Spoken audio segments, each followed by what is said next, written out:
Task జరిగింది గుర్తుందా? ఆ రోజు పల్లె ప్రశాంత్ టార్గెట్ చేసింది ఎవరు? రతిక ఏమన్నా 7th ప్లేస్ ఇచ్చింది. అప్పుడు మన రైతు బిడ్డ పల్లె ప్రశాంత్ ఒక మాట అన్నాడు, పక్క కూర్చున్న తర్వాత మాట రావట్లే.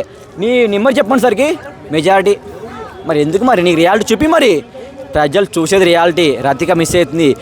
ఎలిమినేషన్ టైంలో బయటికి వెళ్ళి లోపలికి వచ్చింది, ఆమె గేమ్ అర్థం కావాలి, అయినా ఒక అర్థం కావట్లే. అందుకే ఇప్పుడు నెక్స్ట్ ఏడా బ్రో, నేను ఆల్రెడీ పబ్లిక్ చాలా ఇచ్చిన కానీ కరెక్ట్ కాదు బ్రో.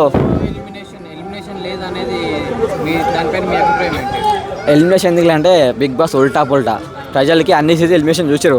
ఈ సీజన్ ఎలిమినేషన్ లేకపోతే ప్రజలు ఎట్లా రియాక్ట్ అవుతారో, వాళ్ళ రియాలిటీ ఎట్లుందో ప్రజలు తెలుసుకోవాలి.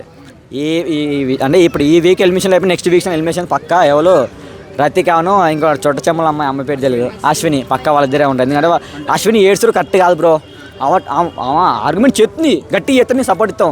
ఆర్గ్యుమెంట్ చేసి కూడా ఏడుతుంది. మాకు శోభను కాపాడుతున్నారు బిగ్ బాస్ టీము అని చెప్పి ఒక వాదన ఉంది. వచ్చింది బ్రో, ఫస్ట్ ఎట్లా వచ్చిందంటే కాపాడింది బిగ్ బాస్ స్టార్ మా టీంని కాపాడింది. ఎవరిని? యావర్ని, ప్రియాంకని, శోభాషని కాపాడింది. ఎట్లా అంటే అప్పుడు మాకు అన్ఫేర్ ఎలిమినేషన్ జరిగినాయి బ్రో.